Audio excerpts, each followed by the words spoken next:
Two roads, two philosophies. One question that's about to split the performance car world right down the middle. In one corner, Dodge is dangling the most powerful production muscle car it has ever built. An 800-volt electric monster that was declared dead, then quietly resurrected.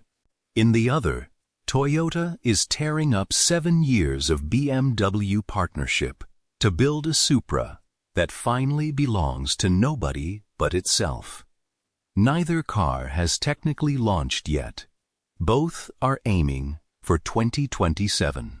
And depending on which one gets there first, the entire idea of what a fast car even means could look completely different by the end of the decade. Every major performance brand is quietly running the same experiment right now. This is just the version happening out in the open, on the same timeline, between two of the most recognizable names in their segments. This is the Dodge Charger Banshee versus the Toyota GR Supra Mk6 electric muscle against hybrid precision and the future of speed.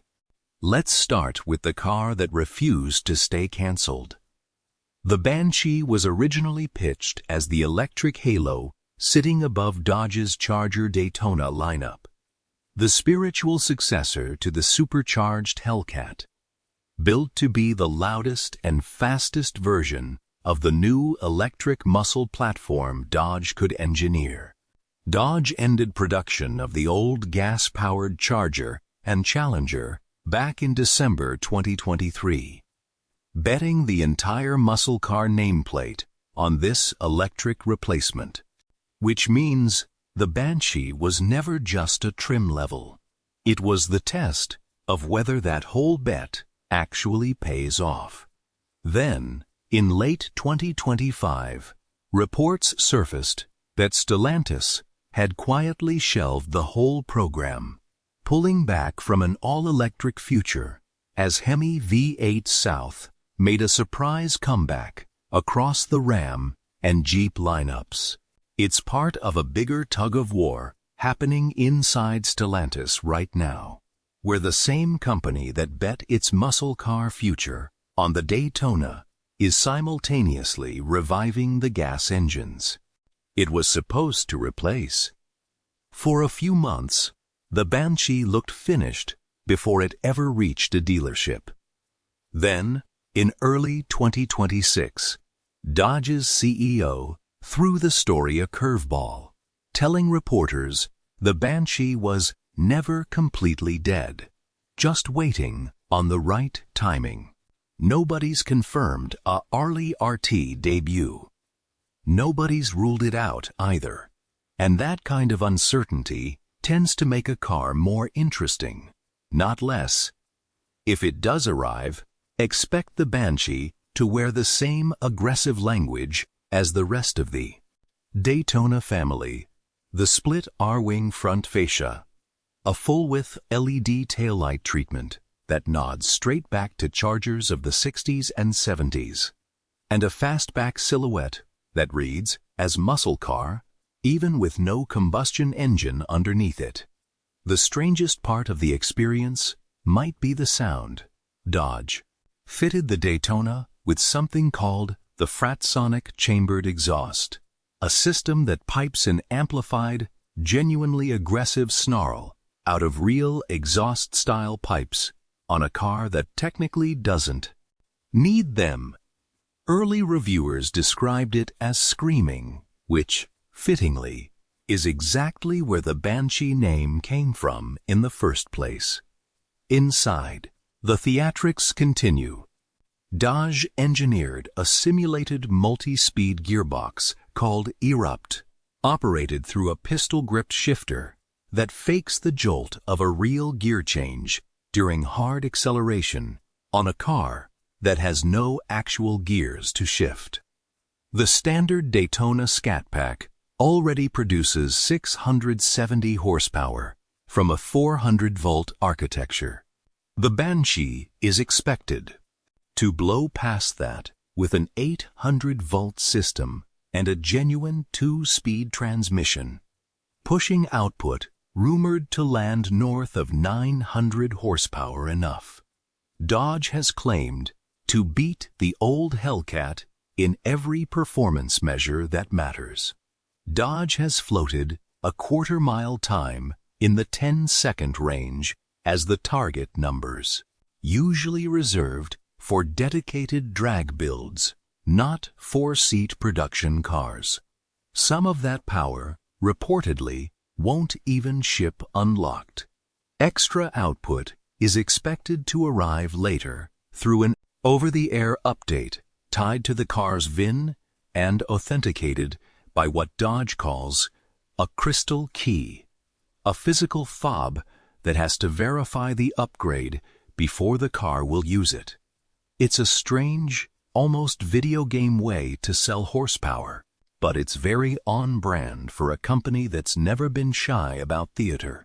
Pricing, if the car returns, is expected to land near the top of the Charger range, likely somewhere between $95,000 and $110,000 once the higher voltage hardware and the unlockable power are factored in.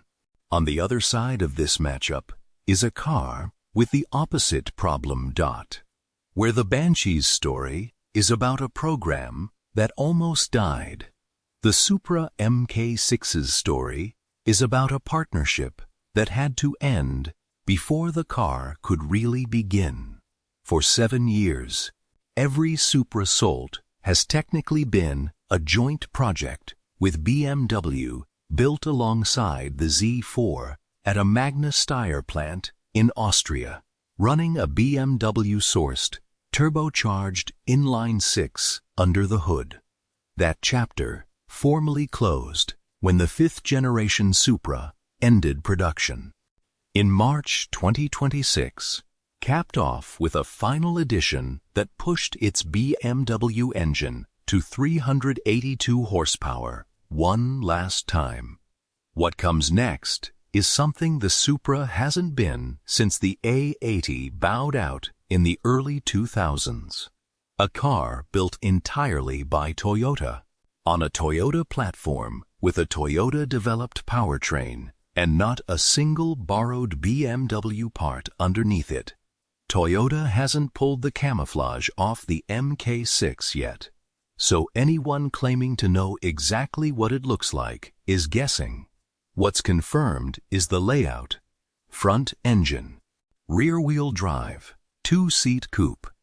The same formula that's defined every Supra since 1978.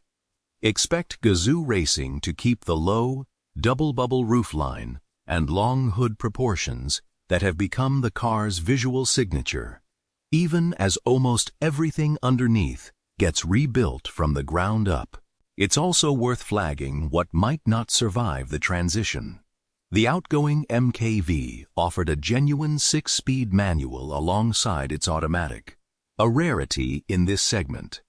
Early reporting suggests the Mk6's hybrid architecture may not leave room for a real clutch pedal, which means Toyota's simulated shift software could end up standing in for something enthusiasts will genuinely miss, not just a marketing flourish. The bigger story is under the hood, and it's a genuine departure. Instead of another inline-6, reports out of Japan point to a Toyota-built 2.0-liter turbocharged 4-cylinder paired with a hybrid motor generator sandwiched between the engine and transmission, a setup engineered from day one to handle electrification and carbon-neutral fuel without a redesign. In its road-going high-output form, the engine is expected to produce somewhere around 400 horsepower and roughly 369 pound-feet of torque, sent exclusively to the rear wheels, likely through an 8 or 10-speed automatic. Toyota has also been quietly testing simulated manual shift software for hybrid and electric platforms, which raises the possibility of an Mk6 that fakes a clutch and gear changes the same way Dodge's era fakes gears in the Banshee. Two very different companies arriving at a strikingly similar idea. For anyone chasing bigger numbers, the same engine has reportedly been tuned to nearly 600 horsepower in motorsport spec, hinting at a hotter GRMN variant somewhere down the road. Pricing should track close to where the outgoing car left off. The final BMW-powered Supra topped out just above $71,000, fully loaded, and with an all-new platform and a more complex hybrid powertrain to fund. The Mk6 is expected to start somewhere between Sis21 Ling Ling Lin and Baiwan Wotsen Mayran once it actually reaches showrooms. Head-to-head. So how do these two actually stack up? Start with raw power, and the Banshee wins in a walk, if it exists at all. Rumored output, north of 900 horsepower, dwarfs the Supra's expected 400, and even the standard Charger Daytona Scat Pack's 670 horsepower comfortably outguns Toyota's four-cylinder hybrid.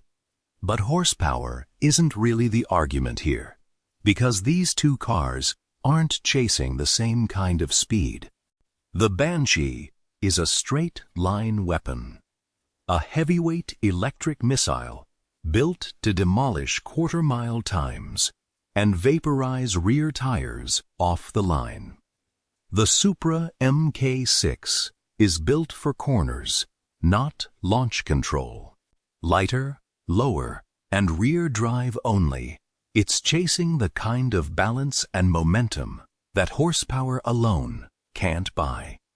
Design tells a similar story. The Banshee leans hard into spectacle. Synthetic exhaust snarl, unlockable power tied to a physical key, a body shaped like a warning label. So which one actually wins? Maybe that's the wrong question. The Banshee represents one bet on the future of speed, that electric power, synthetic sound, and unlockable horsepower are where performance is headed next.